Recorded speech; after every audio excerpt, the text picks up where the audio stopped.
안녕하십니까. 지표로 보는 미국 시장의 권혁태입니다. 24년도 2월 첫째 주 보도록 하겠습니다. 일단 지난주에 레더북 소매 판매 지표가 나왔습니다.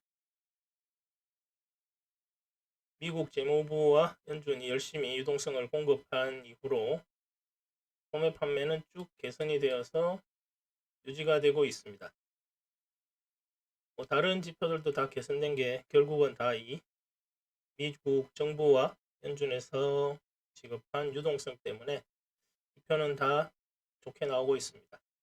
그리고 그 반면에 지표가 호조로 나오니까 금리를 내릴 수가 없겠다고 생각하고 30년 담보대출 금리 등의 장기 금리는 지금 내려온 이후로 횡보하고 있습니다.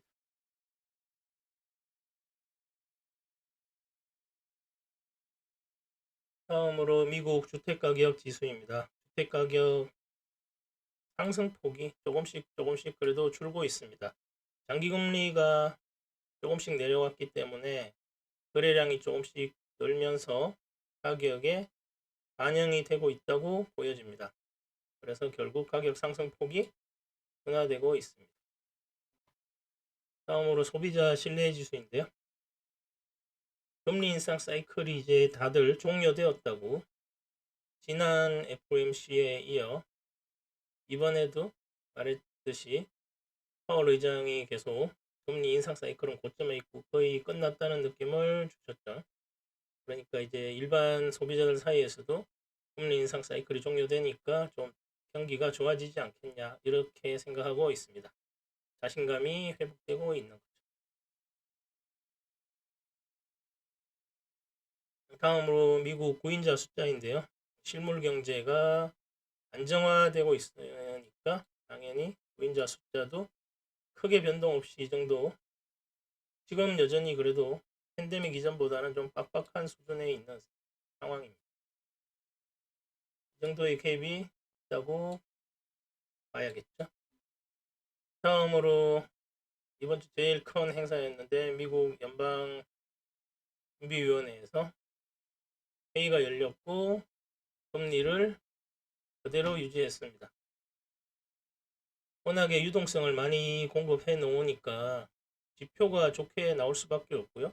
그러니까 당연히 금리 인하는 점점 뒤로 밀리는 거죠. 실업률 등의 데이터가 좀 안 좋아지니까, 그리고 인플레이션율이 낮아지니까 지난번에 말씀드린 대로 유동성을 재공급했고, 그러니까 다시 경기나 실물 경제가 좋아지고, 기준금리 인하 시기는 더 연기된 거나 마찬가지입니다.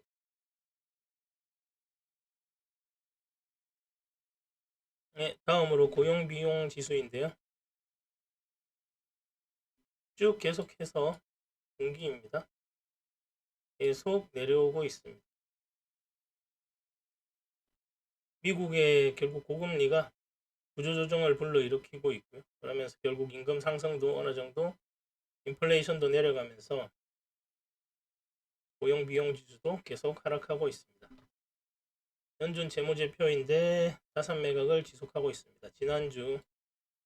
지난주가 아니고 1월 25일 소폭 늘었다가 2월 1일 발표한 데이터에 따르면 또 소폭 줄었습니다. 결국 자산 매각을 지속하고 있고 앞으로도 쭉 지속할 거라고 FOMC 그 발표에서 파월 의장께서 얘기하셨죠. 다음으로 시간당 평균 임금입니다. 이번 달에 좀 늘었습니다. 그래도 뭐 이런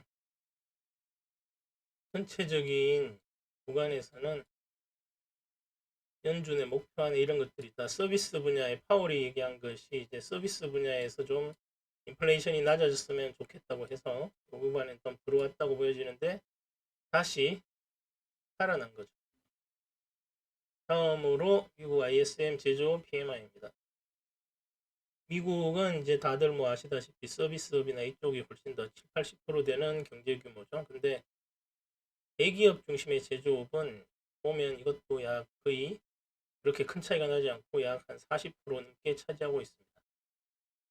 대기업 중심의 제조업도 요즘 최근에 유동성 공급에 힘입어 경기 소비가 살아나니까 조금씩 좋아지고 있는 모습입니다. 그래도 아직 경기 호황이라고 보는 50까지는 아직 도달하지 못하고 있습니다.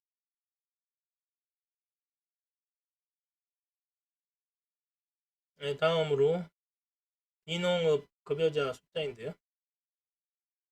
시장 예상보다 엄청나게 늘었습니다.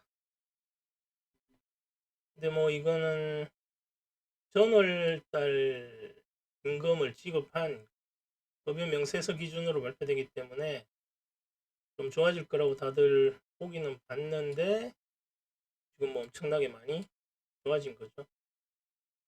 이게 왜 이렇게 많이 나왔냐고 뭐 다들 좀 이상하게 생각하고 있고요. 저도 뭐 아무튼 그런데 이게 뭐 보면 다중 취업자 수가 늘어서 그게 가장 큰 이유가 아닐까 지금 생각됩니다. 다른 지표들하고는 너무나 괴리가 나는 거죠. 그러니까 미국에 나와 있는 데이터로 봐도 다중 취업자 수가 거의 역대 최고 수준으로 올라가 있습니다. 구조조정이 일어나면서 뭐 물가도 높으니까 한 곳의 직장에서 주는 임금 가지고는 생활이 안 된다 뭐 지금 이런 상황으로 보여집니다. 그리고 고금리로 구조조정하고 해고가 진행되면서 실업자 수가 증가하고 구직을 단념한 근로자 수도 증가했습니다. 그러니까 노동 참여율이 떨어지겠죠. 이런 상황인데도 비농업 급여자 수가 늘어난 건 결국 다중 취업자 때문이라고밖에 생각할 수 없을 것 같습니다. 네, 다음으로 2년물 채권 선물인데 금리가 아주 연준을 기준으로 해서 이렇게 등락을 거듭했습니다. 실업 주 초반까지 나온 데이터로는 이제 좀 경기가 식는구나 싶었는데 마지막 날 나온 이런 비농업 급여자 숫자나 이런 것들이 여러 가지로 좀 연준은 고금리를 유지하고 있고요. 재무부는 그와는 반대로 유동성을 공급하고 있으니까 지표와 거기다 구조조정까지 더해서 지금 지표가 이렇게 중구난방으로 지금 나오고 있는 것 같습니다. 결국 금리는 거의 횡보하다가 마감했고요. 일주일 동안은 결국 이것도 이제 뭐 메타나 엔비디아 중심의 AI로만 구성된 대기업 그렇게 주도로 시장이 상승했습니다.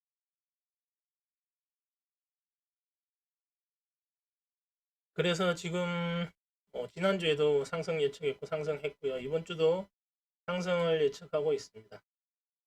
상품 가격은 하락하고 있고 부동산 횡보하고 있고요. 서비스는 폭폭 상승하고 있습니다. 인플레이션은 연준 목표치 내로 진입했고요. 그래서 유동성 재공급 효과가 지금 거의 지표에 반영이 되었죠. 그러면서 지금 이런 호황 지표가 나타나고 있습니다. AI 중심의 대기업과 중소기업 실적 차이는 심화되면서 구조조정으로 임금 격차가 너무나 많이 나게 된 거죠. 그러면서 할 수 있는 사람들은 다중 취업자 수로 증가하고 안 되는 사람들은 포기해서 노동 참여율까지 떨어지고요. 그러면서 지금 전통적 시각에서 보는 데이터 관점에서 해석이 괴리가 많이 발생하고 있습니다. 다음 주 지표는 큰 지표는 없습니다. 다음에 소매 판매와 서비스 산업에 관한 지표 정도가 나올 예정이고요. 지표는 대부분 호주가 예상됩니다. 아직까지 연준이나 재무부에서 풀어놓은 유동성이 효과를 발휘하고 있는 것 같습니다. 고금리와 팬데믹 이후에 높아진 그런 비용들 뭐 이렇게 코로나로 병원에 한번 갔더니 뭐 돈이 치료비가 입원비가 몇 억이 넘게 나오니까 일반 한번 실려가면 그냥 완전히 사회에서 퇴출되는 그런 상황도 많다고 그러더라고요. 네, 그래서 일단 상승으로 예측하고 있고 지금 포트폴리오 잠깐 말씀드리면 연준의 금리가 뭐 지금 이렇게 좋은데 다시 내릴 리가 없겠죠. 그래서 지지난주에 다 보여드렸다시피 은행 지수는 많이 차익 실현하고 기존 그대로 가져가고 있습니다. 대신에 SOXX라는 반도체와 TCB라는 옛날 매그니피션트 7 위주로 구성된 지수죠. 일종의 뭐 개인적으로는 AI 지수라고 보고 있는데 신규로 편입했습니다. 퇴직연금은 뭐 기존에 똑같이 은행에 이자로 정기예금 아니면 ELB로 지금 다 보여드리고 있고요. 편입보험은 크게 바뀐 것 없습니다. 단지 이제 정권 쪽 금융자산 계좌에서 은행 지수를 많이 낮추고 반도체와 인공지능 쪽으로 포트폴리오를 수정하였습니다. 네, 오늘은 여기까지 하겠습니다. 감사합니다.